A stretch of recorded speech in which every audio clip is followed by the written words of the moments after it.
Hey everybody, welcome to another Stone Face Reactions. I'm Griffin, that's Theta, and we're here to watch some Witcher Mercury. We got some comments today, so let's see what everyone has to say. We start with Joss Phoenix saying, listening to you guys, a thought came to mind since he's the writer of Code Geass. Oh, this is, ooh, I'm gonna have to download this.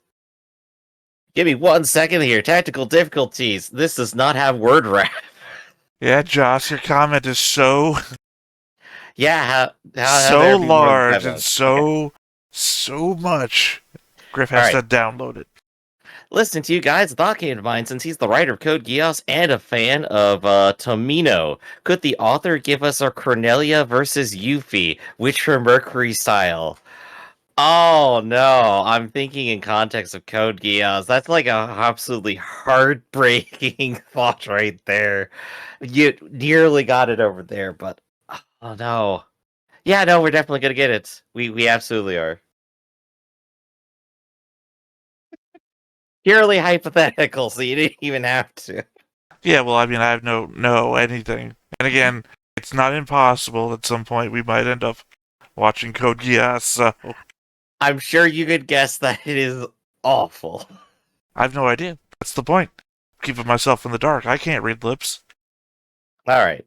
Well, up next we have Trixzilla saying Venatus was forced to make weapons by Ox Earth. That's the bastardization of the Venatus ideals.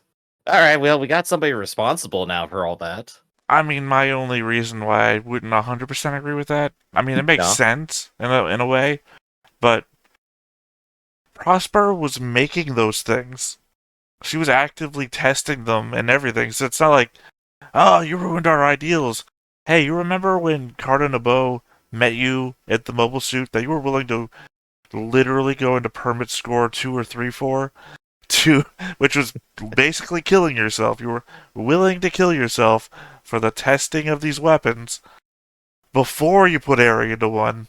So, At the same time, this is a universe where every company makes mobile suits and then just has 20 of them lying around. Roleplay doesn't. They totally do. They had like a whole bunch of them at their gas station. They didn't make those. Well, I mean, they still own them and have them around. You said make. They're still there. They're Look, still there. I own a computer. I didn't make this computer. Ah, I made mine. Ground from the dust itself. Why are you grounding dust? You don't I get anything don't from know. grounding dust. Up next, we have Randit 1188 saying, "Gotta love the long discussions of where everyone's allegiances were only for Shaddiq to destroy a huge chunk of it before the OP even plays. I guess this means that the Space Assembly League is also 4D chessing it. My question is, does Prospera know that?" Also, a quick note, when the Earth House is walking up to Suletta at the end, she is casually lifting 100-pound chunks of concrete, combined with Mioran saying that she is freakish stamina. Does Suletta have enhanced strength due to being a clone? One, I love spending an hour and a half talking about a thing, only for the show to recognize that somehow, and then break it to dust that you can grind later to make your computer with. Yeah, yeah. But Um, yeah, no, I love it. That's great. It just shows that we're on the same page. I think you have made the point before that Suletta must be enhanced because she has permit score lines when Eri messes with her, right? Yeah. I mean, I have further thoughts about that and my Theta's thoughts stuff, but Mhm.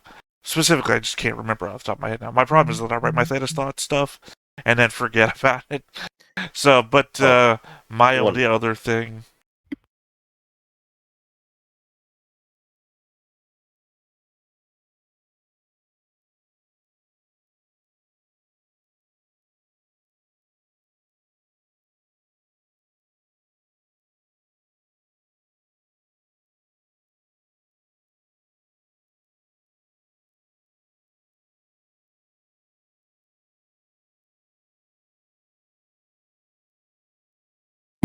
Right, not bad. I thought for a moment that I probably could have kept talking and it would have been fine, but at the same point, I think I'm supposed to be talking to you.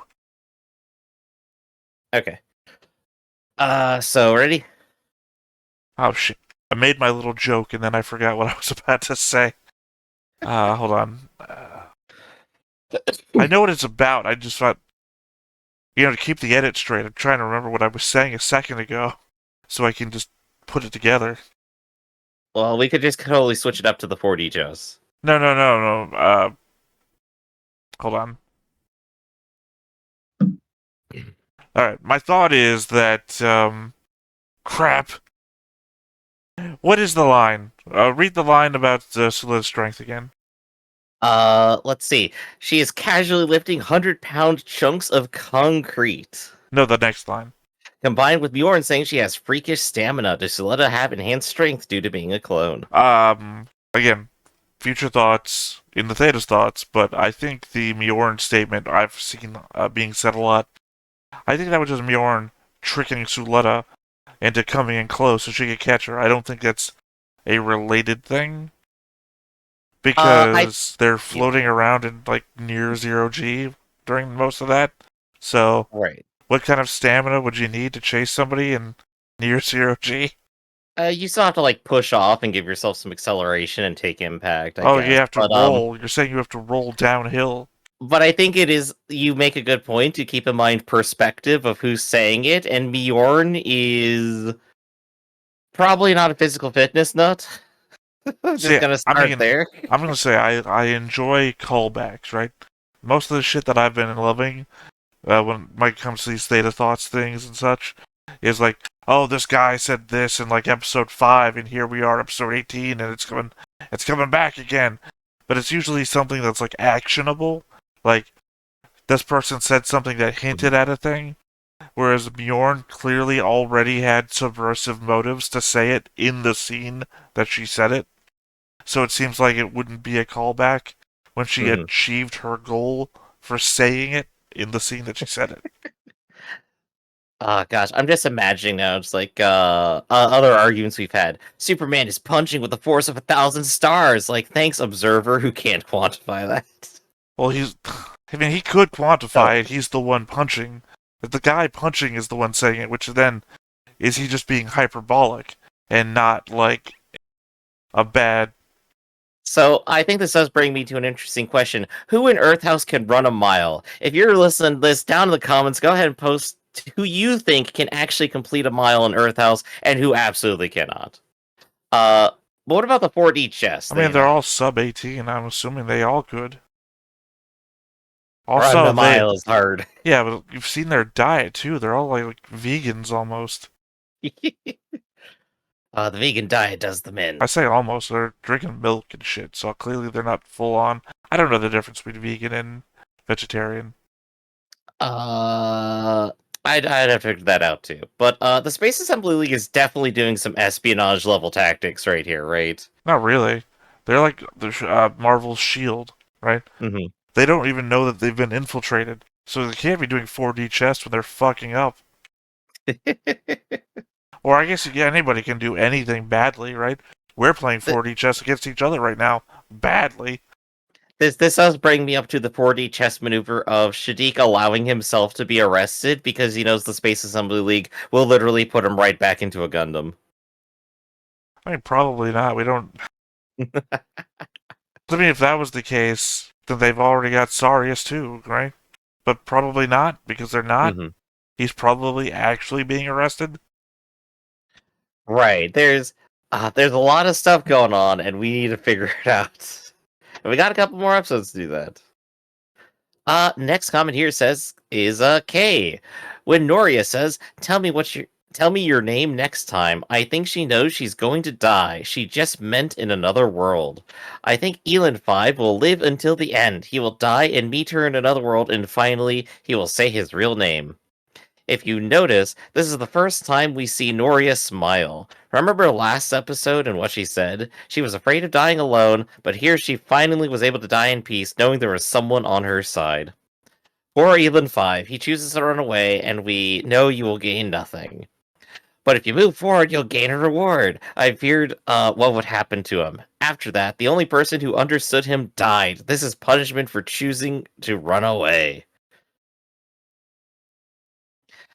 Oh boy, Elin 5 is going through some stuff. This is like It's such a nice tragedy that they took a character that easily can just be hated for being a giant asshole and turned him into just a character that I'm excited to see him prevail and find happiness, only to have it ripped away from him. The writing of the show is great. Yeah. Sorry, I'm also now thinking that Truck Coon has been changed to Laser Beam Coon or something. Yeah, Sniper Kun. Yeah. Sniper Coon sends you to other worlds. Yeah, no, I immediately went to the In another isekai world where with my Elin 5 Gundam. and Noria Yeah, go. in another world with my Gundam. Hey, I'd probably watch that show too. He dropped him in the regular ass fantasy isekai and have him go at it. Oh boy. I mean, there are mecha fantasies. There was that one a couple seasons back, remember? We were watching it, was like some sort of weird, just normal generic fantasy. And then you guys are like, there's a mobile suit. I'm like, I think I'm watching the wrong trailer. I do like to think though. I wonder if Elin 5 is also going to be infected by our meme here. The move forward game 2 stuff. If he's going to do that with his revenge. I don't see how. He's not connected to that half of the stuff. He's not. He barely even got along with Suletta. That's the problem he had. Mm-hmm. Yeah, no, that's true. That's true. He might actually be outside of Prosperous influence, all considered, just by incident. I mean, he came into the show late, so he didn't get all the initial shit like Elin 4 would have gotten. Mm-hmm. And then he was trying to seduce Suletta, so he wasn't even like talking to her like a normal ass person. And then Yeah, he hid away for the back half of the show. I will be excited to see what his resolution is here and who he blames for everything. It's gonna be fun. MDK Seed says Lada is going to blame Suletta for Petra's death because the only thing he's good for is to project all of his insecurities on Suletta. So got a lot of You fan here, is what know. we're saying. Yeah, Lada is oh gosh, you're gonna have brother versus brother then. I mean, we're already gonna get that without this commenter's comment. Gosh, like you said last time, like he puts it in just like I'm gonna see how it is, like, and you killed our father. Oh, take that off. Well, no, Okay, he I'm gonna already put it had back it. in. He already had it in his ear. He had it in his ear already. He's hearing it. That's why his hand is going up. Right. No, it was just the joke last time. But yeah, no. Oh gosh, blaming Suletta for Petra's death. On one hand, like it is 100% a stretch because I mean we know who to blame. It's the person with the laser beam doing the things. Well, we At never. the other It time, shows. emotions don't care. It shows like this. You never blame the person who did it. You blame the person who was nearest to them during the accident. You blame the person you can reach the most easily. Yeah. Look, when you're super stressed out and something bad happens to you, you immediately punch down. Yeah, unfortunately. Up next we have Mari, who says, the real question is, how is Lada gonna react towards Ghoul? Either he's gonna be like, that's alright, brother, it was an accident, we'll go through this together, and you know that I'll still love you no matter what. Or he's gonna be like, you're so responsible for Dad's death, I'll never forgive you for this. Tear emoji. Lada is going to have a mental breakdown in the next episode after knowing that his brother killed their father and his girlfriend is presumed deceased. More crying emoji. There is a theory that Petra might survive based on foreshadowing of a medical assignment that she and Suletta, she might get the Gundam Ink prosthetic legs. Also, did Alcott or a DOF member told Shadiq that it was Ghoul who killed his father? It was Shadiq. Is Ghoul going to jail because even if he killed his dad by accident, he can still go to jail though, right? I've assumed that Elin 5 escaped from the Gundam suit and maybe joined the DOF to get his revenge on the people who used him. He might tell the DOF his real name because that's what Noria wanted to know right after she died. Ghoul finally got a well-deserved W. Yeah, Ghoul did in fact win that duel. I mean, theoretically a little bit, but he did totally win. Sorry, I sighed and leaned back halfway through. I just realized how many of my THETA'S thoughts are in this one. It's one thing. Yeah, no, I'm Like, looking at this and I'm just like, they're reading your mind, Theta. How do you feel? well, it's like I heard the Gundam thing with Petra, and it's like, oh shit, that's one of my things for later. And then I heard, I don't think Healin's. I was like, shit, that's one of my things later. Elon joining the Donna fold specifically to get revenge against Would never happen. Peel Inc. But Donna Fold is Earthians for Earth. They're never going to accept a Spacian. And if you think of anyone who could be more Spacian than a Spacian, it's Elon, given that he is a Spacian who got another Spacian put on top of him. So, not to mention the fact that Peel and Inc. and Shadiq are working together.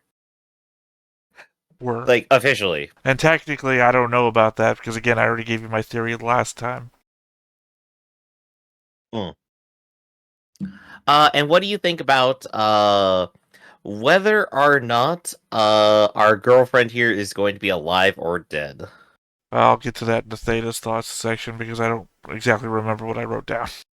There is a lot of rubble. That's all I'm gonna say. That I'm not confident. Well, the amount of rubble doesn't actually matter.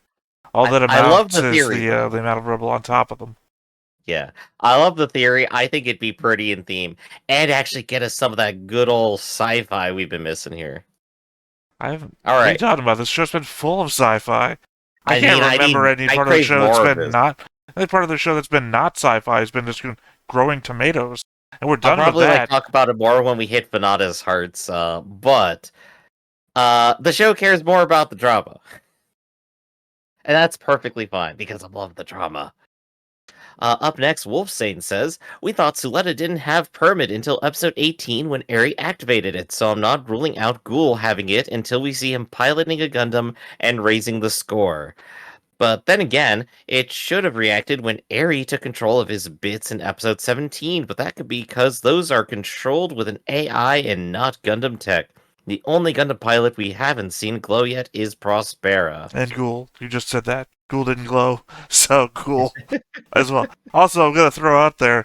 You remember when she took control of the Gunvolvas, and then also Sophie's thing, and then Sophie glowed. So there's no reason why she wouldn't take over Ghoul's gun bits and then not make Ghoul glow at the same time.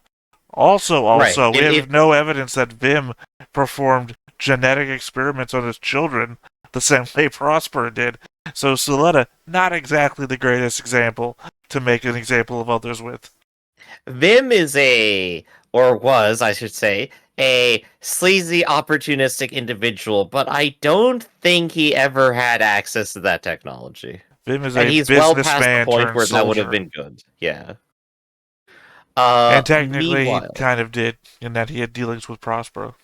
That's where, Prospera is enhanced. That's where We Schwartz know came that. from. Like in the prequel. She takes her Prospera- arm off. What are you talking about? Yeah, she takes her arm off. She is enhanced. She does have a permit in her. I mean, you're bringing This it is up like 100% true. you're bringing it up like it's a question. I'm sorry. I just had to address it. It's been a joke since episode 1 that her arm has a bomb in it. Still laden. Well, I'm just saying that you bring it up like there's any question on Prospero's not enhanced. She's Yeah. our one wearing a helmet all the time and threw her arm across the room. Oh, so that she can hear her coworkers once again.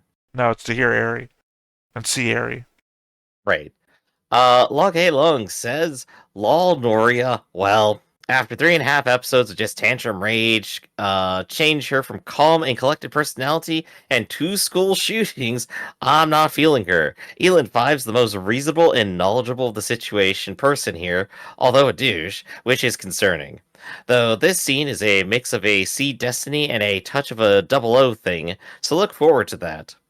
Yeah, Venat is technically brought up by Oxearth to make Mobile Suit, although they didn't complain and didn't have a problem. Until, well, the incident. The usual mother hypocrite, fun. Man, Lada and Elin getting the short end of the stick here. Let's hope that Lada talks about it with Ghoul or something. Now the question is, what is the Space Assembly League and what power do they hold? Probably enough to start a war. The confusing bit is that halfway through that, you started reading it in your own voice, like giving your own inflections and everything. So it's I like, got into is it. he responding to the comment, or is this still more comment? You know what Long here makes me think about? What if we get a Lotta and Elon 5 team up? Well, What if we get the loser squad? first off, Elon 5 isn't the one with the most knowledge of the situation. That would be either Prospera or Shadiq would have the He most seems knowledge. he seems almost prescient in his predictions, at the very least. And hell, if he met people in that room, then Nika has more knowledge than Elon 5 does. Oh, that's funny, actually. Well, because Nika's the middleman between, God, what was his name? Donna Fold as leader. It starts with an N, I can't remember his name. And Shadiq. So she has bits of information from Shadiq's side and bits of information from Donna Fold's side. If you think about it, Elon 5 just has knowledge of what Peel Technologies is up to, which is one of 3 organizations. The Space Uh, Assembly League is like the mhm. United Nations of space, except that it deals with the corporations and specifically the ones dealing with Gundam. Not Gundam, sorry. Mobile suit construction. And I guess maybe transportation, which would then rope lay into this too. So here's a thought. So Shadiq's plan was to start a war on Earth, No, which will already wrong. draw in all the businesses to do so. Nope. Go ahead and you elaborated on it then. Never. Well, he's from Earth. He doesn't want to create war on Earth. He wants to prevent war on Earth. That's why he was trying to give away all of the Spacian corporations' holdings to Earthians so the Spacians would not fight on Earth because all the fucking holdings are there. Right. So the This opposite is of what you said. leading to a war now because of his actions and the fact that he has heavily armed Earth. Yep. So we have our Space Assembly League, and I feel that will probably end up taking over the Bennett group. Not because of Shadiq's actions. Shadiq's actions were still probably heading towards a peaceful resolution. Because of Prospera, that we were getting a war on Earth. Shadiq has nothing to do with Prospera. He didn't realize he was getting played as much as everybody else didn't. So, Prospera's doing is leading to war on Earth. Shadiq was leading towards peace on Earth by a corporate terrorism, I guess? Yeah. I guess I'm neglecting the fact how much Prospera has also played Shadiq a little bit, so the Space Assembly League and Prospera are in fact at odds, right? Half. And Half. Prospera's actions are definitely pushing towards war here by using Shadiq and Bjorn and everyone else around her. So the Space Assembly League is probably going to take some control of either Earth or the Bennett group. When you talk about the Space Assembly League, you have to remember that the Space Assembly League is factionalized in that half of it doesn't realize it's being played and is a normal governmental organization, and the other half is fucking Hydra. So it's space. Civil War is beginning. So you can't just say Space Assembly League does this or that. You have to notarize. When you say Shield now, you say Shield Hydra, or you say Shield original flavor. Shield New Coke. Right, because it's after a certain amount of time, it becomes this organization that's full of Ox Earth. So I guess you would say Ox Earth, Space Assembly League, or Space Assembly League. I just call them SAL all the time. So Theta, earlier you mentioned you had some thoughts, and on the show we have a little section called Theta Thoughts, where Theta tells us all the thoughts he's had over the previous week. So Theta, what are your thoughts? Seems like the first thing I wrote down here was all the news articles, or I guess just the one at the beginning, so that we know what the INN is saying. In response to Bennett Group's attack, Earth Independence Movement leader declares that they will join fight for independence. With Bennett forces dispersed as explosions take place throughout the city, fierce fighting develops between the two sides. That almost sounds like an episode summary right there. Well, it is literally what's written on the TV screen in the background. for the INN. I Yeah, forgot like for the stands for. marquee crawl. Well, the second half was the marquee crawl. The first half was the big text. Yeah, the title. Okay. Yeah. I don't think there's anything else to say about that. That just perfectly describes the situation All as right. it was happening. Shadiq has Haneo contact the SAL. Oh, I guess sometimes I say the letters too. Who knows? It's in the moment. Shadiq has Hideo contact Sal in order to move his father, indicating that Shadiq is in cahoots with them. The fact he Hmm. has working Gundams and pilots means that he must be in league with the Oxearth Hydra section of Sal. Yeah, I think given our running theory of a factional split within Sal, him being on the Oxford side that has all the mechs, yeah, that makes sense. Which is also the side that Prospera is rallying against. Which means, again, that Hmm. Shadiq is opposed to Prospera in their motivations.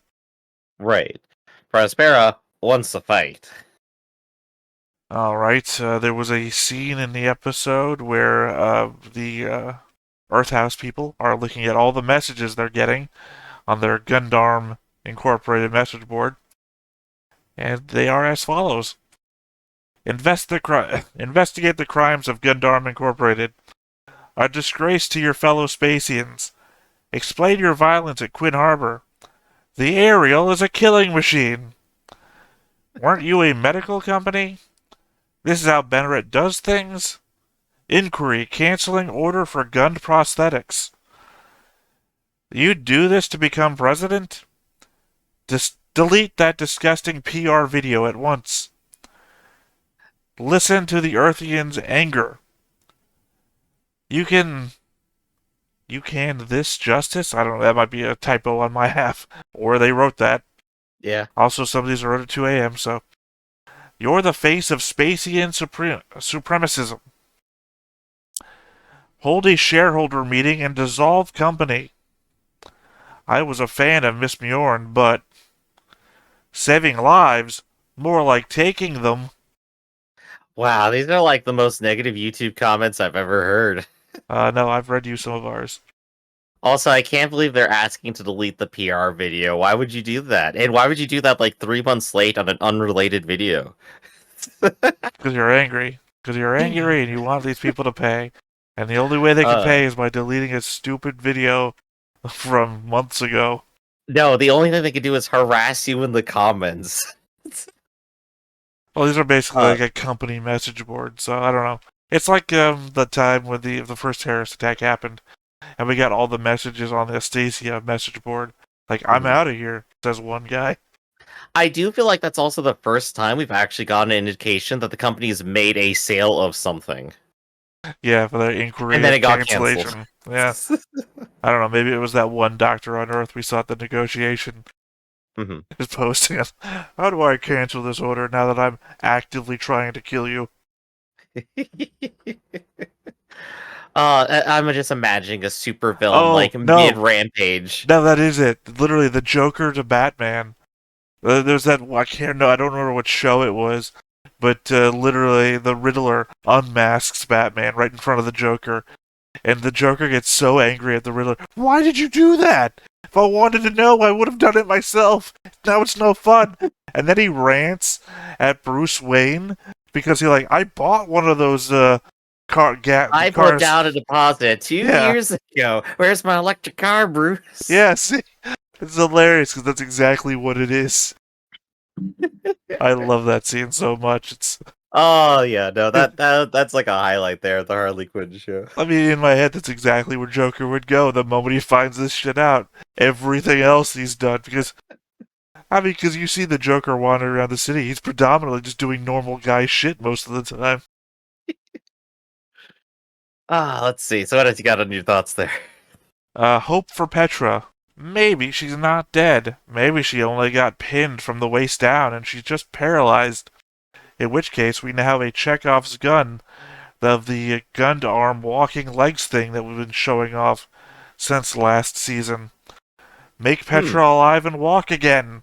Or Are those legs just waiting for Delling to wake up from a spinal injury, unable to walk again, and have his whole perspective changed with Gundam technology? Oddly, when they were in class studying the early years of space development and care, the notes Petra gave to Suletta featured highlights centered around the lower half of the body in the same way that she got hurt. Vis-a-vis the picture that I sent you earlier, Griff. Mhm. And I will bring it Yeah, with up the notes for the here health and somewhere. space class, right? Yeah, I thought I had Literally something pointing here. to the legs. Huh. Well, I had an image here. I must have, you know what? I uploaded all my images on the Overlord overlay. So, bad on me. Let me just do a quick thing here just to Quick editing, show everybody. everybody what I'm talking about. Hopefully this isn't causing a gray screen behind me. Just talking about this one here for you in the audience. Because as you can see in the picture of a human, they've circled the area of just below the waist. But, predominantly where it looks like Petra may have been pinned. Right, right. Well, we also haven't seen her body yet, so we don't know where she's been pinned yet. But Well, that might be like the first scene we get. we've seen maybe 3/5 of her body. Mm-hmm. Let's see. Gosh, I had a thought. Oh yeah, giving Delling the legs. Oh my word, he's the person who will hate himself the absolute most on every level. That's all he's going to live for if he comes back out of that coma. He'll be the gay guy from Archer, right? Gosh. Stay in So my artificial hand! Whatever he says. he hates Gundams. He destroyed all of them. The blood's on his hands. He's been working with Prospera to create a device to like end war or whatever. And now he's also going to lose his legs and have Gundam technology in him. The thing that he rallied against. Well, that's what I said in my comment. Oh The whole gosh. art, the change of perspective, because now he's forced to live with it. Yeah, I've just That's why I said I'm narratively it in my works for head. two different things. One, Mhm, the way Petra gave her death signals all the way up to her possible death mhm. also aligns with that image that I just showed, given that she just literally circled her own waist and then got pinned beneath concrete, waist down. I gotta say though, just thinking about it, this really is the most morally gray Gundam series we've seen so far, huh? That we've seen so far. Let's see. Is it morally grayer than the Christmas episode of Gundam Way? Is it morally grayer than Child Mercenaries? Is it morally grayer than uh establishing murdering people in their own buildings with no consequences? Is it Oh gosh, you morally say it like that. grayer than war in the Middle East? Hey, I think actually the maybe even like the better way to describe it is not morally gray, but is this everyone's morality is behind like a an opaque window or something where it's very hard to tell what's going on or who's where. Well, no, because We everyone has been acting in good faith. mm, No one's. except for Um, Rosmera probably, well, but no, I mean, morally, Prospera thinks she's doing what's right. No one's really doing anything just to do something bad. Prospera literally started a false flag in the city to cause the war. Right. She still thinks she's doing something right. Look, just because objectively you think what she's doing is wrong, if she kills 5 people to save 100 people, morally she might still be in the right. I'm not sure anyone's gonna be saved by her, but how about we Again, just you go? also don't know what her end goal is. If following through in the whole Cardo Nebu cult, which you already gave like a flag to, I have thoughts about this in Vanada's heart. I Yeah, have yeah, more thoughts about Cardo Nebu in Vanada's heart this time as well. But got it. um, following through on her whole Cardo Nebu cult leader thing, I think that she could possibly moralize killing the entire human race at this point. Oh gosh, yeah. So, her starting a whole false flag thing, morally, I think she still thinks she's in the right, and since we don't actually know her end goal, like, it would if putting everybody in the Matrix, right? What morally good, morally bad? Hey, better than killing them all, right? Well, if you think they're all going to die of other reasons, is it better to save them first, like literally digitally save them, or just let them kill themselves of their own free will? Oh my god, I'm making the argument for Gundam 00. On a complete absolute tangent, it is honestly a mercy of the machines to turn humans into batteries instead of letting them completely die out. Because they could obviously just start a nuclear reactor, right? Right, and also the humans don't make good batteries. So literally, we've turned you into inefficient batteries because we're nice guys.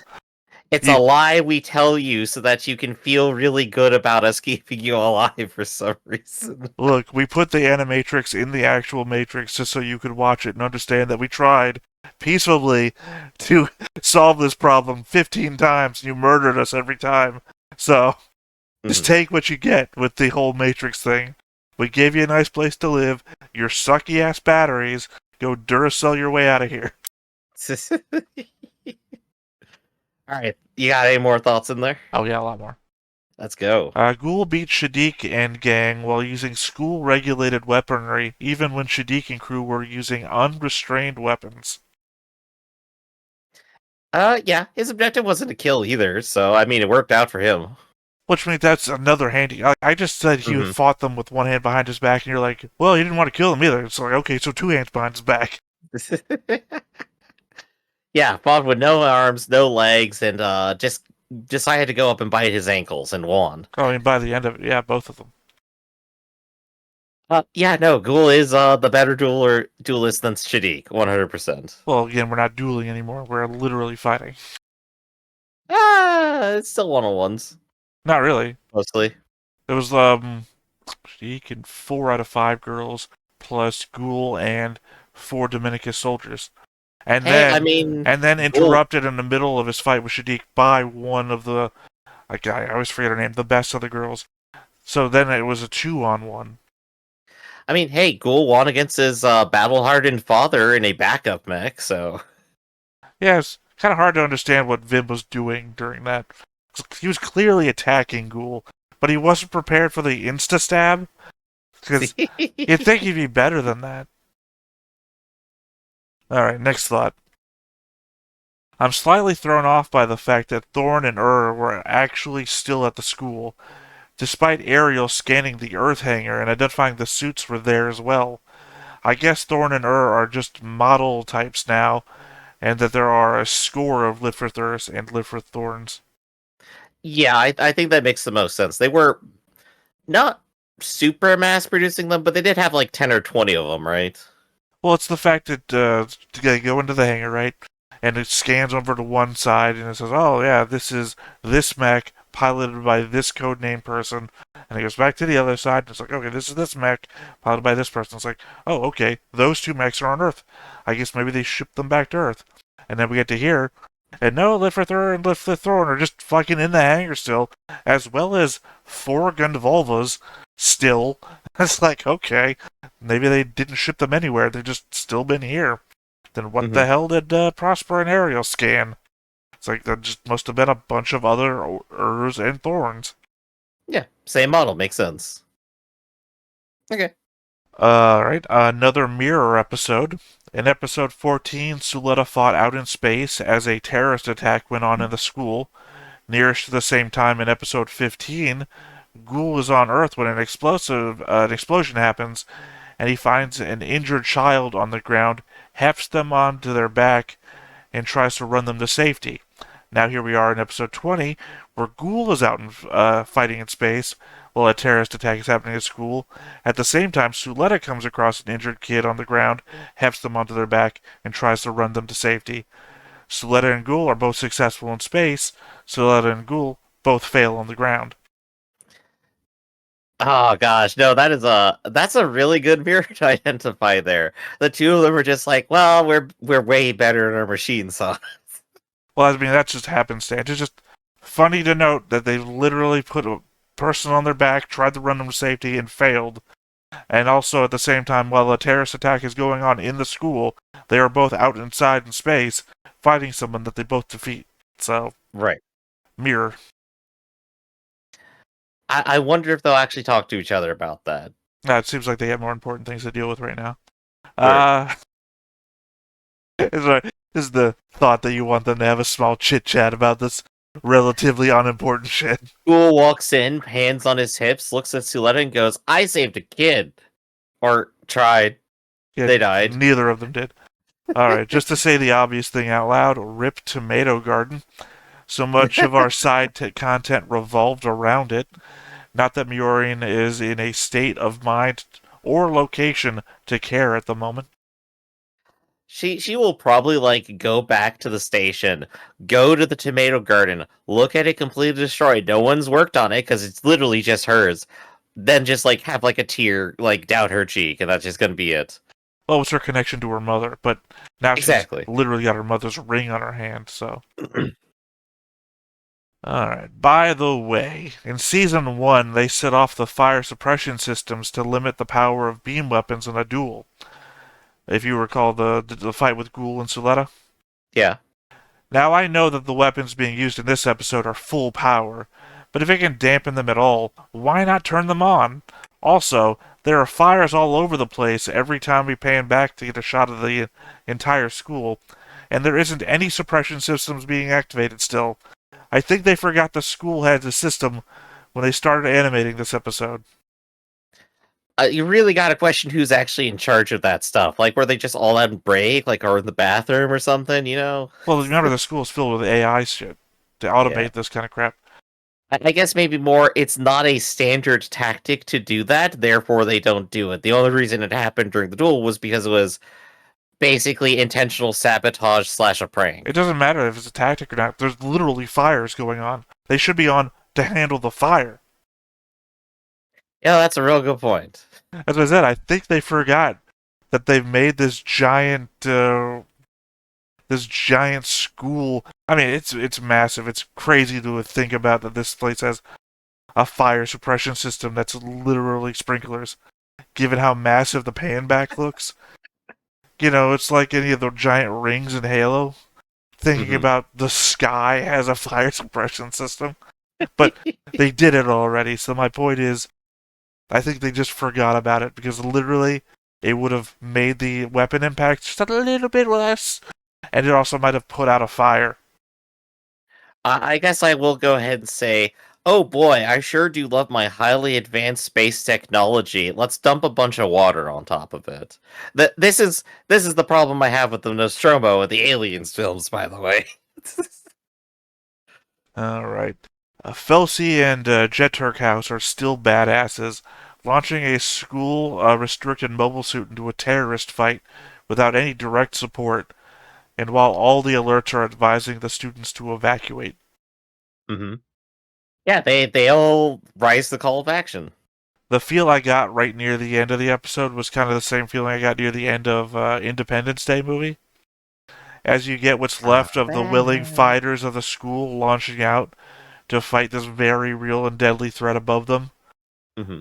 Maybe it was me making that comparison. I guess any kind of thing where you have like a bunch of people rallying together to like launch all together. Yeah, no, you can kind of get a little bit of a vibe there. But there's also like no big doomsday weapon, so. Well, I mean, if you're a person on the ground, then a Gundam is a big old doomsday weapon. If you remember, Peel told Elon 5 he only had so much left in him for permit activations. It was why he was running in the first place, instead of, you know, dying in a mobile suit. So when Noria dies, and he goes high enough to take control of the Gunvolvus, which we know is like a certain permit score. I can't remember the time I had like 3 or 4. And that's like one of the ones that causes you to fucking die. There's a good chance that he's not living for very long after her. Yeah. Either he's in terrible condition, dead already, or like I've got just one more, I'm making it count. You know, that means that I need to bring up this image. Obviously, you'll know it's the only other image available to you that I sent It's a Gundam. for the next comment here. I'll just lay that on screen. Lifrith was surrounded by cathedral units, or Dominican's user, I guess, with its cockpit open in space, so Elin 5 may have escaped or have been captured by the end of the episode. Ooh, there you go. Good point. Yeah, no, I think escaping is still on his mind here. Or conceivably, he was dead inside and they just pulled out the body. Given the last thing that I said, that Peel told him he only had so much left in him, and he went like 3 to 4, which is a high level to go. Right. We'll definitely get that conclusion today, I think. Alright. The person Lauda was talking to at the very end of the episode was Camille Kasink, the third member of the Ghoul Gang that I kept joking had gone missing since Season 1. Technically, he's been in the hangar working all this time. Evidently, he also let Lauda know about what happened to Petra. I think that probably checks out. That at least puts everybody together, right? Well, it was a 40-second call on his thing when he starts floating away and he looks all shocked. Mm-hmm. I just thought it was funny that the guy that I thought got happy dazed was, if you're too young to get that joke, he has other family members that just vanish during the shooting of Happy Days and it's never explained on screen. So, like, he has an older brother that just goes missing. I'm now imagining Ghoul as the Fonz. He just like steps onto like the bridge of the ship, like hits a console, and goes, "Hey!" Right. Well, it's the idea that I kept saying that Kasink was one of the like Petra, Felsi, him, and Ghoul were hanging out together, like in the gym and everything. And then Kasink just fucking vanishes. Well, it turns out I didn't recognize him because I don't recognize people wearing helmets. And he's constantly on the engineering deck working. That's why I didn't see he was still around. Yeah, do you want to have like a tearjerker hypothetical? Petra like is still alive and gives one last phone call to to our boy here. What do you think? Well, we know it didn't happen.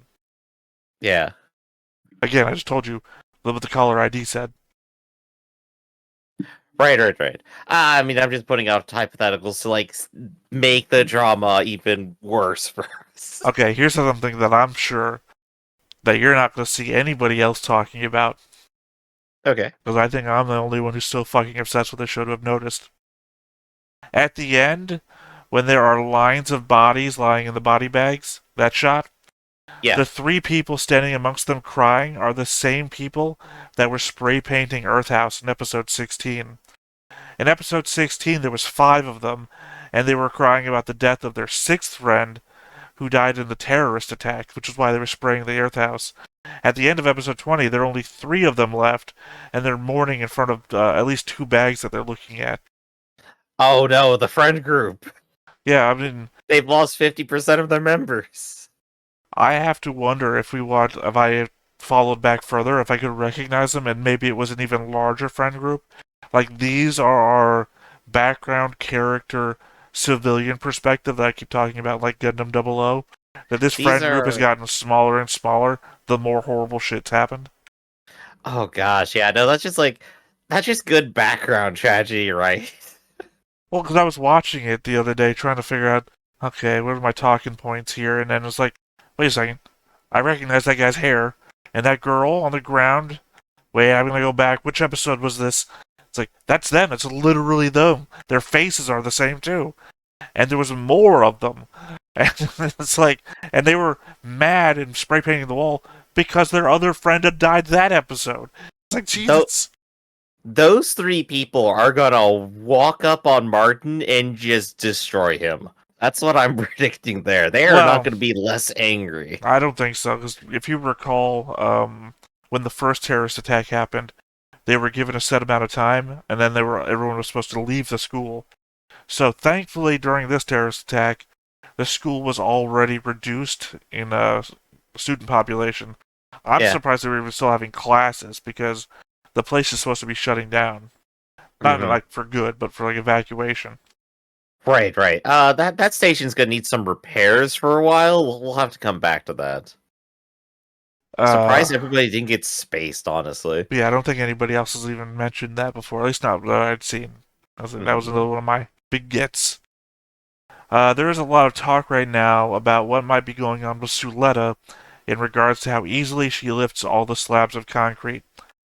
I've even seen people do the math and calculate that she's moving somewhere between 200 to 300 pounds with relative ease. We know she spent her entire childhood on Mercury, which has less gravity than Earth, so she should actually be weaker than we imagine. We also know that the material used can't be some sort of neoconcrete with less weight, because it's still falling and killing people on impact. So at least it has to be. Styrofoam. So it's yeah. I mean, it still has to be 200 to 300 pounds of styrofoam, if that. My best guess is that Suletta on the inside is what we've seen in the pictures behind Cardo Nebo all those years ago. Essentially a Terminator on the inside. Picture it. You just lost your firstborn due to wasting away in space, and finally get one of your clone coven to stick it to the real world. Why wouldn't you use all of your know-how in the field of gun tech to make sure that she can survive in space? I mean, Prosper doesn't have a problem with it. She drank that Kool-Aid a long time ago. Gosh, put a pin in that for Venada's heart for the Terminator. We'll get back to that one right there. I mean, I think I've already said that one, like, in the prologue. That's my whole vampire thing. They just straight up like watch the movie in the new one, but spoilers for anyone there. Yeah. Watch our review of Venada's Heart, Chapter 2. Yeah, come watch us talk about Terminator for an hour. But yeah, so you think maybe that's why there's so many Aerie clones? That the procedure just failed like 8 times in a row? Well, 11 times in a row. Yeah, 11 times, yeah. I don't know. I have no idea. I just seems like the most reasonable explanation. You wouldn't just make, this one's not perfect. I mean, I don't think that's what's going on. I think it's probably this is a failed clone. Upload it with the rest.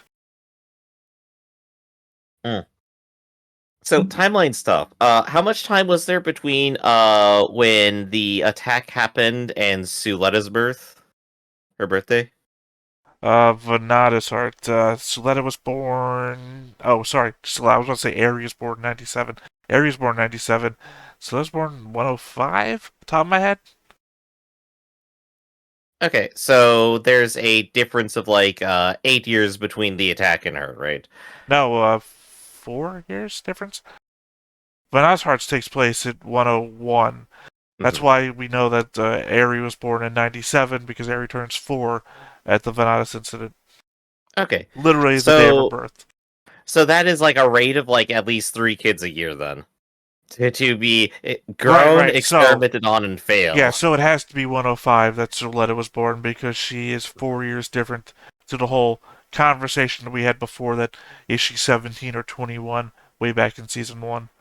Yeah, I'm just documenting this background tragedy in my head right now. Sorry, for anyone wondering, when I'm not trying to remember really hard, it's that I obviously have an image of all the dates that I've written down in the past that I know I can't open right now because of the gray thing that would happen to our cameras. So this is me literally just trying to remember what the image looked like and the numbers that were on it. Going into the mind palace of Theta. Well, I know the dates enough that I think I'm 100% right. Alright, what else you got? Everyone that abandoned Suletta to the school thinking she had a much fuller life must be kicking themselves right now. Oh no, oh. Yeah, no, that plan backfired, huh? So far. Well, I mean, Prospera it wasn't Prospera's plan to attack the school. This was all Ghoul Shaddiq shit. Yeah, how's Prospera gonna feel about that? I'm going to save my daughter from our revenge. She can have a normal life. Pulls out phone. Oh shit. Again, we don't know what her current plans are, so she might not even paying attention to anything right now. She already reacted pretty poorly to one daughter getting hurt. What do you think she's gonna do when the new one gets hurt? Well, we know that Belmora and I can't remember the other guy's name off the top of my head, the undercover Sal operative, are now heading to Plant Quisha. So, because a piece of Quiet Zero is there. So it might be Prospera's paying more attention. And also assuming that Prospera's henchman didn't die. Like, I don't know why he Oh, would he's have. totally alive. Well, yeah, I mean, we don't know how much of a fight what's her name put up. Um, so, assuming he's fine, he's probably called Prospera, said, "Hey, Belmora just went into a pod with a Sal guy. I killed one of them. They might be heading to Planet Grisha, which means that Prospera's taken to space to race them there. I don't think she's stopping because of a school shooting. Doesn't stop a lot of parents these days." Gosh, no. But yeah, no, Prospera's on her warpath. She's doing her plan. Yeah, she's got things to do, unfortunately. So you just gotta watch and see what happens there. Any final thoughts there? That was the last one. All right. In that case, let's just go ahead and take a look at what happened last time and see if, like, our summary here throws some extra details at us and completely destroys our interpretations. The end of hope. Ghoul and Kanaji head back to Astasia to find the evidence of Shadik's crimes, but Grassley House is aware of their intentions, being affiliated with the Space Assembly League, and intercept them whilst attempting to relocate Sarius. Elin, Nika, and Noria are also released, and the latter goes on a rampage through Astasia with her Gundam and drones to avenge the attack on Earth, resulting in Suletta witnessing many of her schoolmates being injured and killed in the crossfire. Ghoul faces off against Shadik, and while he is ultimately defeated and surrenders with the rest of Grassley House once the authorities arrive, he does inadvertently reveal to Lotta that Ghoul killed their father. But at Astasia, Nika reunites with Earth House and helps them and the other students defend the school. Meanwhile, Elin manages to convince Noria to stop, having bonded whilst hiding together, only for her to be killed by security forces, causing him to snap an adventure with Sophie's Gundam before fleeing. Afterwards, Grassley House gets arrested and Sarius is rescued while Suletta helps search for survivors, with the rest of Earth House soon joining her. I was going to say before you started reading that there's no way that the breakdown, or synopsis rather, could have any effect on us because, once again, it's written by people who have no more knowledge than we do, and we are, as always, on the cutting edge. We mentioned things that weren't in the synopsis that were more important, like the fact that the Gundam was floating in space at the end of the episode with no Elin around. I do think I got confused while reading for a minute because it was confusing use of pronouns. It says Ghoul faces off against Shadik and while he is ultimately defeated. So if without context, that line could be either of those. Well, you gotta be fair if you're thinking about it as a one-on-one. It basically was a draw Mhm. in a one-on-one. It just happens to be there's 4 other guys around to arrest you after the one-on-one is done. So But who broke the technically, antenna, you know? technically, both of them were defeated. The Darabalde got blown in half and had all of its limbs removed. Where Shadik's Michaels, I think it's what it's called, or Michaels or something like that. Michaelis, he also had all 4 of its limbs removed. Didn't get blown up though. Gosh, So, I want to see that now. Just like someone walks up, it's like launch the Michaels. well, it's a difference in pronunciation, right? Like my name is Yeah. Michael, but in French it's Michael.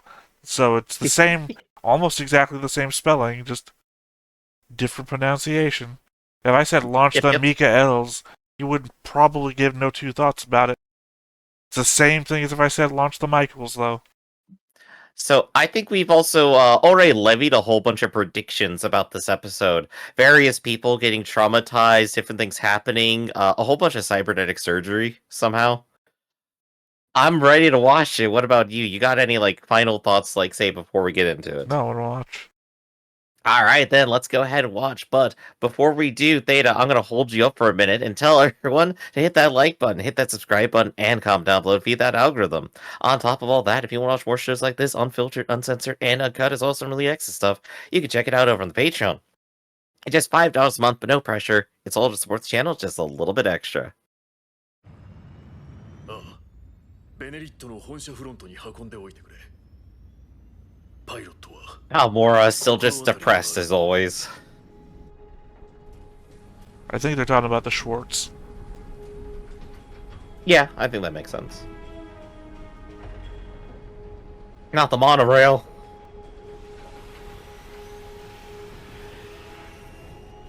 Construction mobile suits. Hey, that's actually really cool.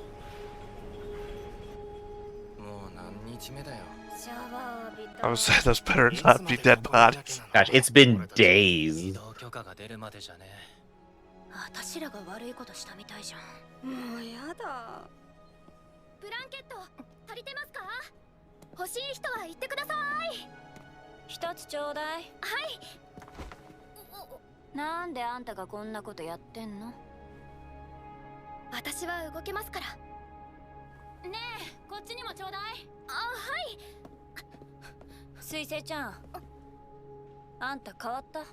I'm still confused why two people that aren't pilots were in the dueling committee. I mean, I would call it more the student council at this point, right? No, they're the dueling committee. It's the name that they've been given. They call themselves the dueling committee. I guess maybe you need people who have other specialties to, like, analyze the duel or, like, officiate it, right? Literally all they handle is dueling. And it goes like, that doesn't look right. Except that that's never happened. Literally, Yeah, the I guess only people are just commenting, watching it like a sport, so... the only commenting that's been going on in there was when Celia there indicated that the terrorists attacking the school, that's not right. That's not supposed to happen. Maybe they're just podcasting it to the rest of the school. I don't know. Maybe the other kid, the one with the Haru.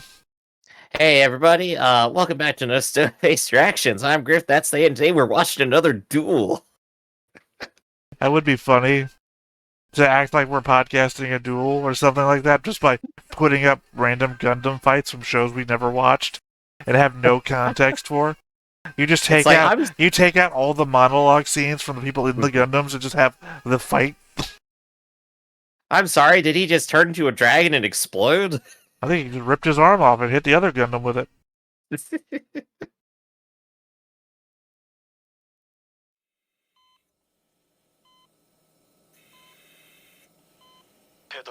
Told you. Ah, she is alive. 大丈夫ですよね、ペトラ。助かりますよね。あと、ラウダ先輩もずっと連絡取れなくて。Oh no. 俺の方からかけてみる。お前たちも休め。There's gonna be a rough phone call. 機体の分析結果です。例のガンダムと同一で間違いありません。パイロットの方は確認できるものが見つかりませんでした。He literally obliterated the evidence. 我々の失態だ。宇宙議会連合動くでしょうね。こんな時に。Oh, Bjorn just got elected president. What the fuck happened to Sarius? I think he might be a little bit frustrated.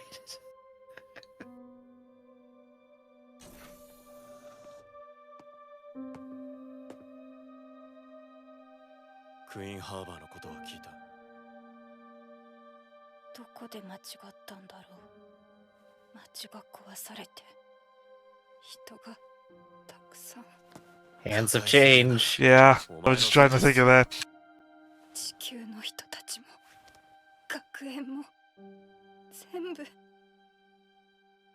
今ラジャンが役員に声をかけている。グループの方針を定めないといけない。それと。シャリクを連行してきた。総裁になるんだってね。ご愁傷様。Still just so casual.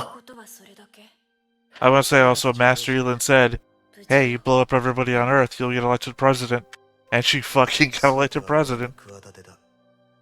彼女たちへの罰は軽くしてほしい。眩しすぎたのよ。地球と宇宙を対等にっていうあんたの理想は。Laser handcuffs. それでも誰かがやらなきゃ。俺たちみたいな人間をこれ以上増やさないためにも。議会連合とはいつから？接触はずっと前からあったけど、そうだな。踏ん切りがついたのは。バカね。手段を選ばない俺を卑怯だと思うかい？いいえ。 I guess this is a benefit that he's had all this time, because he's been at Sarius' side the whole time, every business meeting. Yeah, yeah. He's seen the entire thing. He's had plenty of time to plan. 何これ？トマトです。いや、わかるけど見たら。どうぞ、そのままかぶりついてください。かぶって。 Look, it's either that or more Capri Suns. It's your choice. おいしい。嘘。でしょ。ママの言う通り、早く帰ればよかった。ほら。ありがとう。礼ならスレッタに言えよな。 Are those the two pranksters? なあスレッタ No. 音質 Okay. 潰れたんじゃねえの I was about to say that would almost be like very meaningful then. I did go back and look. 冷凍しておいたんです。 すげえじゃん結構いっぱいあんのな Sorry, there was a scene where 2 bodies were found, and they hung on those 2 bodies, and I was like, did the pranksters die? And you don't see their faces, so it was hard to tell. So I went back and checked on what the pranksters looked like. ああ言いそう But this is all really good for Sula. Like this is like just demonstrating character growth, right? She's like taking initiative on literally everything right now. ニカ君ともう一回ちゃんと話さなきゃいけないとずっと思っててその Be in every conversation that we have. 復旧作業が落ち着いたら By that time we talked about something, Griff, we need to talk one more time. 学校を諦めるわけじゃないよ。ちゃんと自首して償って、そしたら今度は自分の力で学校に通う。地球と宇宙の架け橋になるっていう夢諦めたくないから。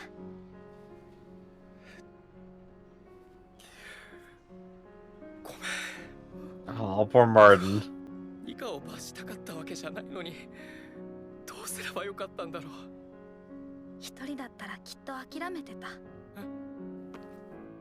でもみんなと会えたから、マルタンに気づかせてもらったから、私頑張れる。困ったらいつでも言ってくれ。僕は寮長だから。 There's gotta be a 3rd season coming up. There's no way Oh, we'll wrap this up in absolutely. 3 episodes. I feel like Nika's the one who should feel like more upset, but in that scene, Martin was like the one breaking up about all of it. そうですね。スレッタ。ベルメリアさん。 Oh, hey, welcome back. プロスペラ・マーキュリーの娘は君か。はい。宇宙議会連合査察官のグストン・パーチェだ。議会。 The plot's coming for you. フロント間の政治問題を調停する行政機構だよ。そのお役人様が何の用だ Oh, there we go. Mediators. 君に頼みたいことがある。I was kind of wondering what their official capacity as governance was. 学園フロントでの一般生徒を巻き込んだ戦闘行為、プラス霊社の CEO の誘拐、これらはすべて企業内部の犯行で Oh, of course, they're all up on stage as a group. 反スペーシアン運動を武力で These girls do not separate for any reason. Obviously, this is the plan for Master Elin. We don't want to take over the Benner group, we're going to take over the Space Assembly League. We always think one above everybody else. They really are just on top of things. 我々宇宙議会連合はフロントの平和と安寧のためここにベネリットグループに対し企業解体を目的とした強制介入の採択を行いたい。 Whoa. Which before meant death. 全会一致により議会連合憲章 Bjorn literally just became president and now she's under... グループへの強制介入を議決す Sorry, る。 it's when you're talking you have to eliminate the scenes. I wanted the scene to the left. 声明ではベネリットグループの一連の騒動に連合が関与しここに来てペイルの離反とは。プロスペラ・マーキュリーの足取りはつかめないのか。シンセの端末も洗いましたが、クワイエットゼロに関する情報はすべて消去済みでした。モビルスーツ開発評議会と This has to be the setup for season 3. 議会連合を支持すると。 Can they finish the entire thing off in 2 more episodes after this? I don't think so. CEO ご無事で何よりでした。社交辞令はいい。それより議会連合の件だ。状況は思わしくありません。カテドラルの抑えも効かなくて。あなたはもっとデリングから学ぶべきだったの。私とグラスレーを切り捨てろ。責任をすべて我々に押し付けて被害を最小限にするのだ。でも Oh my gosh, Sarius, why do you have to just be such a good guy? Remember, he didn't endorse killing Ox Earth either. He's not for this kind of thing. I know, like, he's just been, like, subtly in the background, just being a chill dude the entire time. クワイエットゼロ。エアリアルとモビルスーツ型ガンビットが展開したデータストームネットワークを構築拡張する装置よ。パーメットを使ったシステムは全て影響下に置かれてしまう。データストーム、パーメット使ってないものなんてあんの？ないよ。少なくともフロントに置いて。 Oh, your food doesn't. じゃあそのなんとかってのに全部乗っ取られるって。 Oh no, the Phantoms are attacking. プロスペラ・マーキュリーはクワイエットゼロで地球圏に巨大なデータストームネットワークを作ろうとしている。もしフロントが制御を奪われれば最悪大勢の人の命も。ベネリット Hi, I'm just here. ぶつかる前に何としても止めたい。君にも協力してほしい。Elon 5 just hanging out with the goat. Oh my gosh. お母さんを説得するのは多分無理だと思います。そんなことはない。 He also didn't look angry or anything. 私は He's back to vibing, it's just his default state. どういうこと？養子とか？遺伝子的なつながりはあるんですけど。スレッタ。大丈夫です。みんなにも聞いてほしいから。お母さんと私と。She's known all along. That was one. Let her cook. お母さんにとって本当の娘はエアリアル、エリクトだけなんです。エリクトは私のお姉さんっていうか、私はエリクトの遺伝子から作られたリプリチャイルドっていうらしくて、お母さんは昔ガンドの技術を研究してて、でも21年前のバナディース事変でエリクトと一緒に水星に逃げたんだけど、エリクトは体が弱って死にそうになっちゃって、その時にお母さんはガンド技術を使ってエアリアルにエリクトの生体コードを移したんです。だからエリクトの体は今エアリアル。でもエリクトはそのデータストームっていう中でしか生きられなくて、だからお母さんはエリクトの居場所を作ろうとしてて、私はそれまでのつなぎっていうか、 That moment when your backstory is 1 page. This motherfucker comes in with a 500-page backstory. 今も大好きです。お母さんのおかげで学校に来れて、みんなにも会えて。だけどお母さんにとって一番大切なのはエリクトだから、私が何を言っても聞いてくれないと思います。役に立てなくてごめんなさい。Sula is like half smiling, telling the story, but that is like heavy masking. バナディース事変の際に議会連合が押収した機体がある。化け物という名前を与えられたガンダムだ。君に。 Oh, don't do this, Mercury. You're better than this. キャリバーンはあの機体はデータストームのフィルターが一切ないんです。あんなのに乗ったら。説得が無理なら今はこれが唯一の。 Get in the mech, Shinji, or more people will get hurt again. 黙るんですか、ベルメリアさん。 We already had Farract and Schwartz out here. We didn't need to make up a new one from nowhere. ガンダムの実験の犠牲にしたんですよね。 I'd love to see Balmor just say, "Oh yeah, 5." 今度はスレッタを使い捨てるんですか？違う、そんなつもりは。じゃあどうして？わからないの。恥ずかしいでしょ、こんな大の大人が。21年前のあの時、みんなと一緒に死んでいればって何度も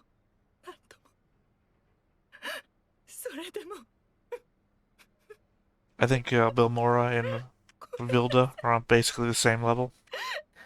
Oh, absolutely. 勝手すぎます。スレッタ、乗っちゃダメだよ。 Oh, and that's gotta like... どうして Eli5's really think about that one.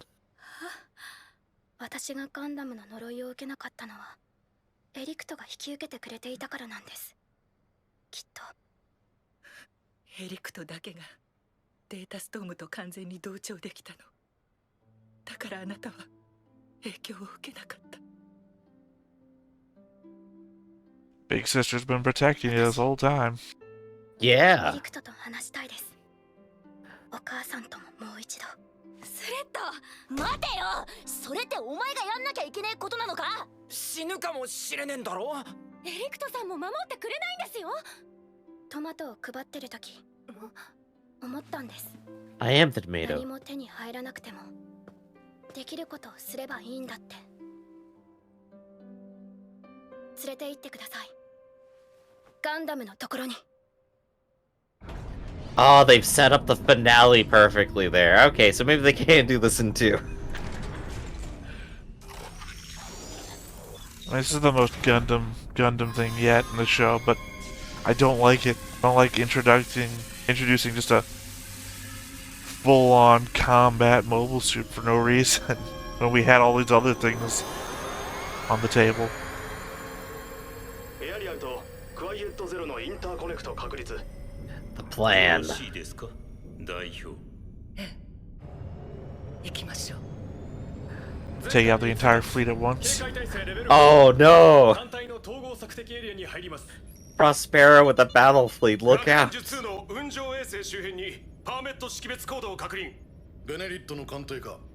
いえ、もっと大きな。 Oh, the Gunvolva version of the... No? What the fuck? Oh, what? Quiet Zero was a battle station. あれがクワイエットゼロ。どうします？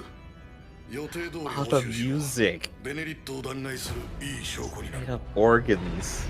艦隊規模のパーメット識別コードを Got 40k track. いずれも議会連合所属の艦艇。エリー、お願い。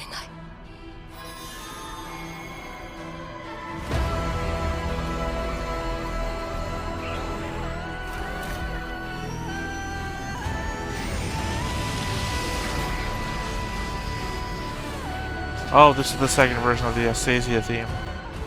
クワイエットゼロからオブジェクト、モビルスーツの模様、カラーゴール、発進。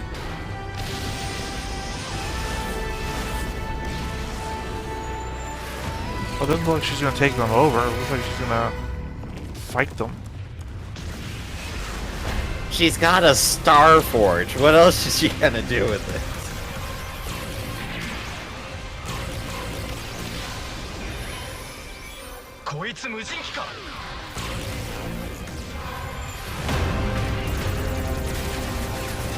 Oh, that animation is lovely.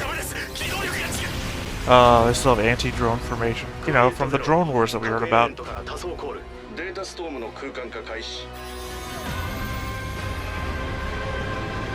Okay, maybe now they're gonna take him over. Yeah, they just have to get into formation. Yeah, there we go. Yeah, because that was a bit from the technical spec that we saw. Oh, what is this madness? パーメットリンク制御不能。艦隊式システム機能しません。オーバーライドされています。なんだと。動け、動けよ。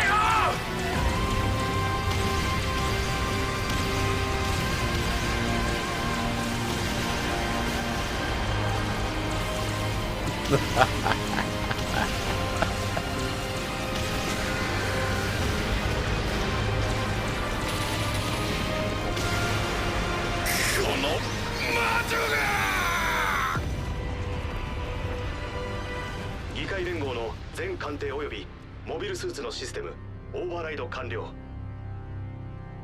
お疲れ様。 Ah, it's just her little smirk too. Zex Marquise. She's doing a Zex Marquise. ようやく始まるわ。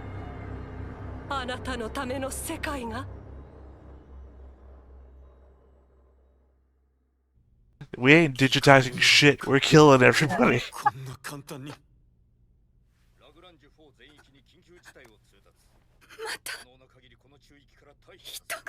That one wasn't even your fault. You literally pulled out the Death Star. マジそんなにやばいのかよクワイエットゼロってひとまず彼女たちの場所は特定できた本社フロントを経由して向かおう待てよおっさんあーしらも連れてけよあんたなら出港許可取れんだろおっさんチュチュ先輩さっきは反対に決まってんだろだからこそスレッタだけを行かせるわけにはいかねえ Ah, she's so good. もう二度と仲間を一人にしたくないいいね僕も連れてってよ Dropping in at the most dramatic moment too. Oh. 今の警備状況じゃ一人で逃げられるわけないだろ行きたいところができた僕を見逃してくれるなら手を貸してやるガンダムに乗るのはお断りだけどまたキャラ変わってないかいろいろちょっかい出してすまなかった謝るよ教えてもらえますか私の知っているエランさんのこと僕が知ってる範囲ならありがとうございます I mean, he did have an entire page on that tablet, so you would have more information.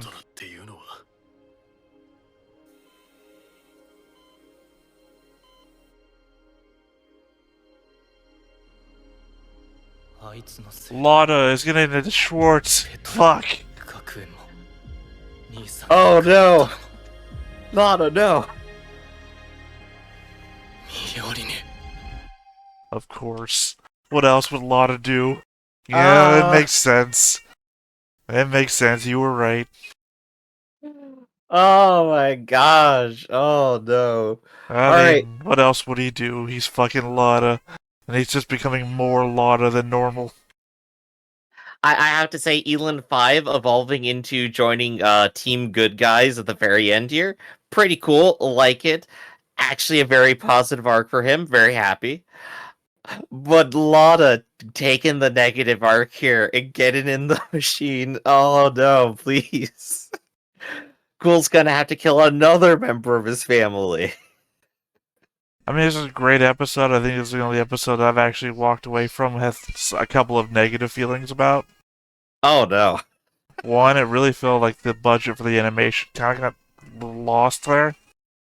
Because it seemed like the fight in space and the scenes with the aerial and the machine were like almost CGI levels. Like, it wouldn't seem normal. Oh yeah, they CGI'd the Quiet Zero area.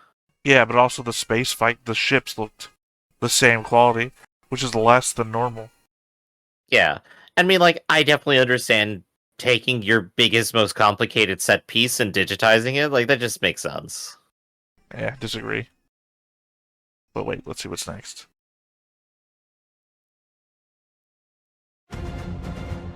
Next time.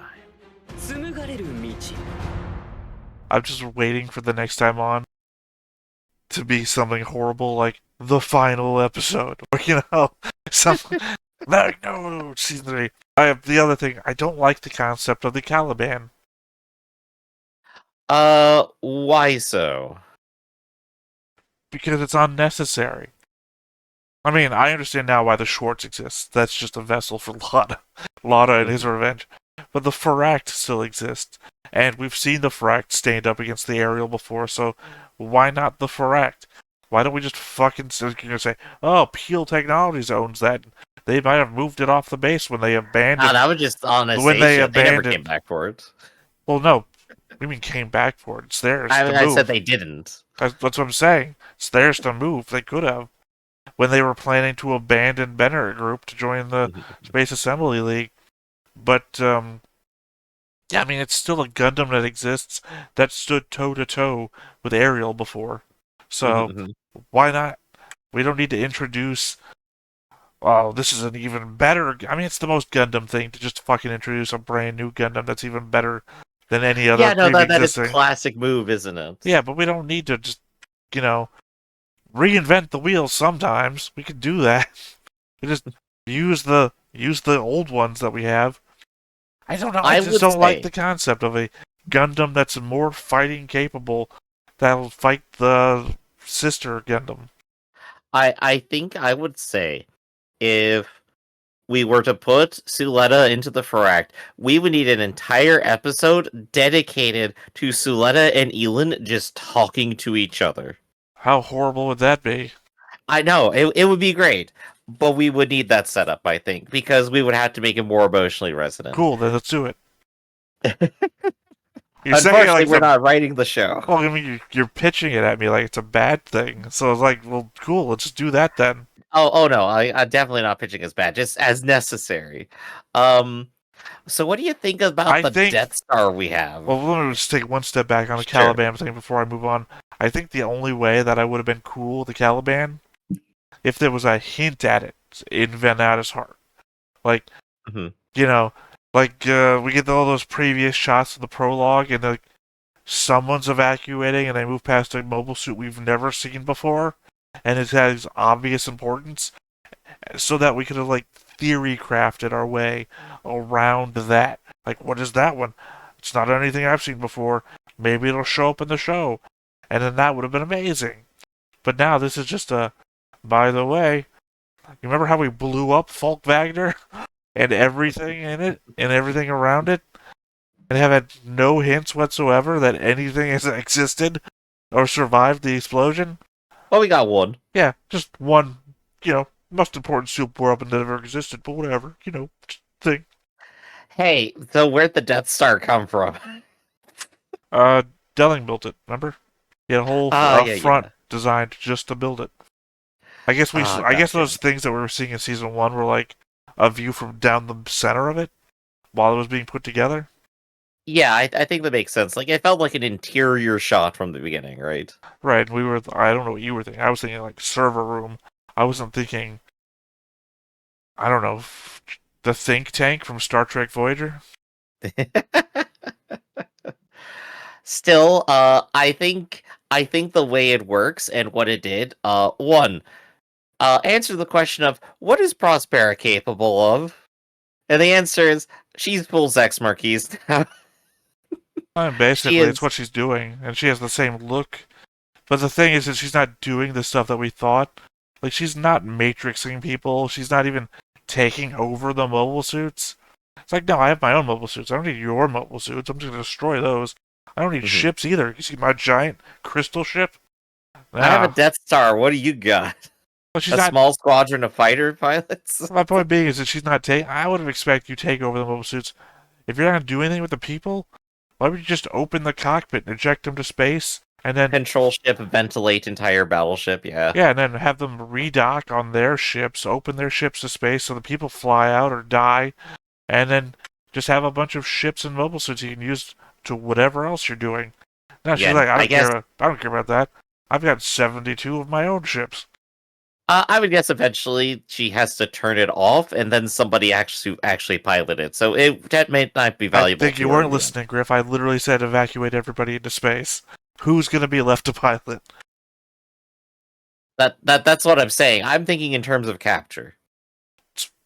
I don't think did you listen to a word I said? I literally said, open the cockpits and shove everyone out into space. Open the ships up so everyone gets sucked into space or dies. And you're like, yeah, but somebody will still pilot them. I'm thinking about capture. What did I just fucking say?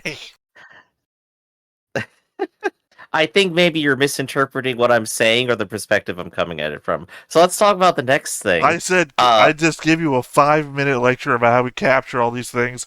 And you're like, yeah, but someone will pilot them. If we want to capture them, like, what the fuck, Riff? Anyway, so, Theta, so I think the mechanism it has for Quiet Zero, which is like the big blue bubble, I think that definitely looked really cool. It definitely fit like the way they've been building up like the little sub theme they've had the entire time of like, oh, these are witches, and it's like, oh, this looks like, some sort of giant spell or whatever. It's like, I think it's cool and fits thematically. I think it looked neat. I don't know that witches has anything to do with spells. I mean, it totally works. And also, it basically looked like magic. We've already previously discussed the whole thing before when we saw the schematics of the Gundam bit things. Did we? I don't remember that part. 4 episodes ago, 3 episodes ago. Belmora is standing in a hangar bay. Dude flies up to her, asks her about how long it's going to take for the specifications to be complete, and hands her a tablet. And on the tablet is a schematic for all these unmanned. I can't remember exactly what they're called. They're basically the Gundam, but for the aerial. And then the text breakdown specifically says it's to expand the data storm network of aerial. Plus, they've got swords and guns on them. Yeah, they totally seeded this ahead of time. Yeah, this is all stuff. Kind of what we were waiting for. All stuff from my THETA'S thoughts sections where I gave you a bunch of pictures. It's like that capture argument. All two seasons, we paid it off. Here we are. No, this was from this season. Yeah, it's literally this season thing. We still got the Death Star. What's anyone gonna do about that? They're trying to think of like throwing the strike team of Gundams at them, but is that gonna stop that? Well, it's just one Gundam, one overpowered Gundam that we had no hints ever existed any time throughout the entire series.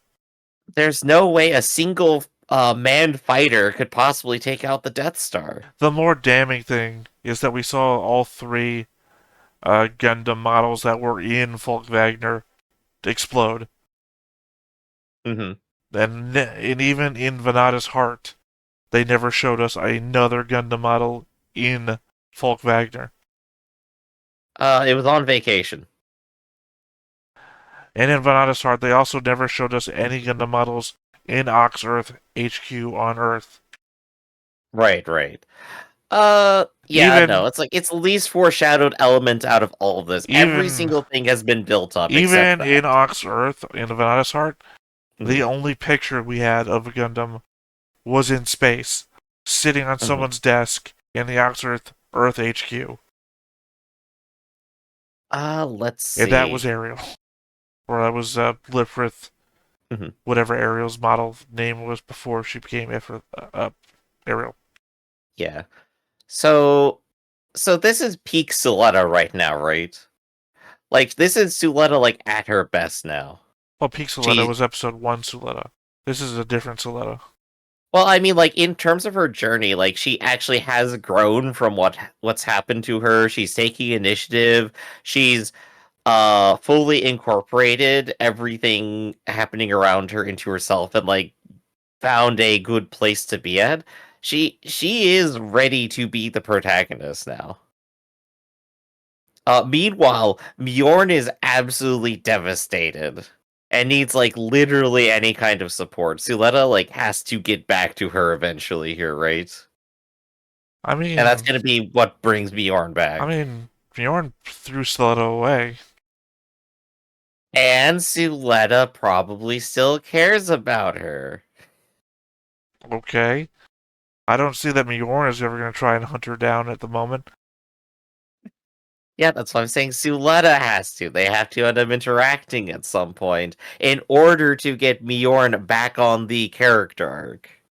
Because right now, she's just literally seeing more and more things explode and blaming herself for every single one of them, especially all the ones that have nothing to do with her.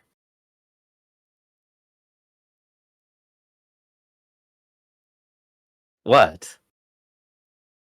What? I have no specific thoughts about this one way or the other. Okay, you just don't want to see any more Bjorn. I get. You hate her. I'm not saying that. My problem here is that I have no thoughts about this one way or the other, and the existing thoughts that I've said give the impression that I don't care about this romance at all. And that's not what I want to put out there, but at the same time, me not having any thoughts about this implies or furthers the notion that I just don't have any thoughts about it. I mean, once we introduce the Caliban, I'm going to fall back on this again. Once we introduce the Caliban, I am like basically hands off when it comes to guessing, because the Caliban is just such a Gundam out of nowhere thing that I don't know that the rest of the writing is going to be as reliable as it has been. So let's go to the relationship you do care about here. I'm shook, is what I'm saying. Yeah, where we have Petra and Laudna. So Laudna is getting into the Swords. He's going to go on a revenge rampage, and Laudna Petra is currently in a coma. Laudna didn't even visit Petra in the hospital, so... Right. I don't know why you're saying I care about that one more than anything. Laudna didn't even visit Petra in the hospital. I don't think he knows she's alive. Assumedly, well, one of two things has happened. We saw him drop his pad at the end of last episode, episode 20. One, he just didn't pick up the pad again and has been wandering around in a daze, because we know he's such an emotional character that if too much is put upon him, he will literally pass out. Because we saw it happen to him once. So he could just be just so distraught that he's in a fugue state, wandering around, muttering his beliefs of who has betrayed him, and they've led him to the Schwartz, and he's just gone nowhere in between, or he is just not picking up the phone, in which case, at some point, he could just open up the pad again, and all these left messages, he's going to be at the point where he's about to kill his brother, and the pad's going to go off, and it's going to be all these warm messages from Ghoul, like, hey man, I know it's hard times, but we've always had each other's backs, and I will never stop believing you in the same way that you've always believed in me. That sort of shit. Petra regains consciousness and goes, boy, I sure hope my favorite two brothers are both perfectly fine. Sure hope nothing bad happened to either of them. I don't think she's waking up for a while. Definitely didn't wake up from one stab in the back. I didn't think Petra's going to wake up all that quickly. Yeah, that's fair. That's fair. I think the idea that she will make a recovery via gun technology is definitely going to pan out here. Also, what a hell of a time would it be for Delling to wake up now? But it goes from intercompany war, didn't wake up for that. By the way, the entire United Nations have declared they were going to take you down. Delling's like, yeah, where'd I miss? Delling wakes up, I sure hope my Death Star is okay. Delling wakes up, everyone on Earth is dead. War's over, we won. Wait, what? I think that is actually what's bothering me right now. So we got episode 10, 11, and 12, right? That's what I'm assuming is coming down the pipeline. So we got to wrap up this in that many episodes. We're going to have our Death Star run. Prospera is going to be defeated because of a one-on-one with Suletta or something. That's like the vague idea of what I have is going to happen. Doesn't matter. How many episodes was the space fight in Gundam Wing? The very last one? Gosh, like 5. Was it 5? I thought it was like 3. I don't know exactly. It's been so long. But I think like while that would be like a good wrap up for the season, I feel like I need another season after that because they've established so many tensions and so many conflicts that I don't see all of them being resolved right now. Maybe some of them just don't get resolved. What happens on Earth? Yeah, I know. Maybe we have a 3 or more episode space fight, and then a movie centered around Christmas. And then they just epilogue it with, and then Mjorn started negotiating with Earth again, and peace ended up happening eventually. I was just thinking Endless Waltz, and the ending of this one is a dance sequence, so it's always back to Gundam Wing. Well, the red birthmark ending thing is a dance thing. Sula and Mjorn dancing. So I was just trying to think of a Endless Waltz based name to go with a Wish from Mercury movie. Gosh. God, Shadiq has a harem of 5 girls. You know he's gonna have a daughter that's gonna take up his prince thing for him. Do you think Shadiq is just gonna spend the rest of the season in jail? Why wouldn't he? Maybe he gets back into mech to help everybody out. Also, they kind of answered the question, no, Ghoul didn't get arrested for killing his dad.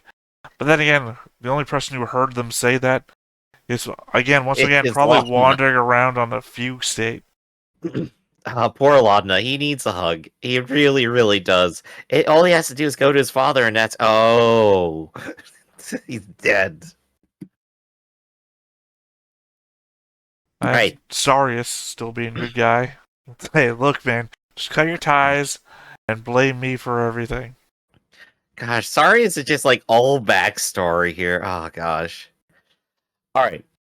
Is there anything else we got to cover today? Anything else left on your brain? Who would have guessed that they've been saving all those tomatoes for all this time? Like, clearly that wasn't from, like, the one remaining dome in the tomato garden. So every tomato that she's collected, she's frozen and just kept.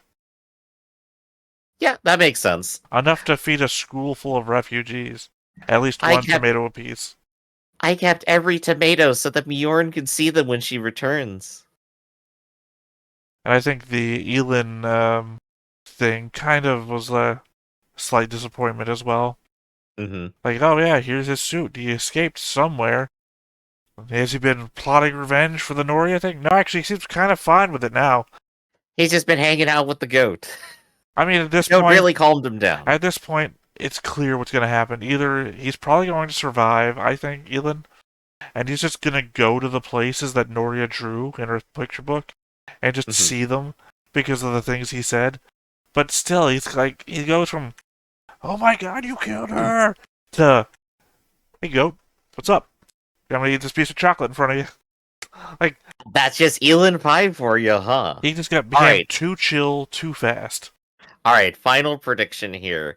Elin 5 gets into one of the Gundams again at the very last minute in order to, like, save Suletta or, like, save the day, and he pulls out the notebook and is like, I'm gonna see what she saw one last time, and then explodes. He's gonna die. That's my prediction. I already gave you my prediction that he survives, so... Yeah, no, I like both. Alright then, so I think that's going to go ahead and cover it here for today. This has been Stone Face Reactions, everybody. I'm Griffin, that's Theta, and we'll catch you next time. See you around. Please don't go. It's great having you here. Don't do it to me. I beg you. No.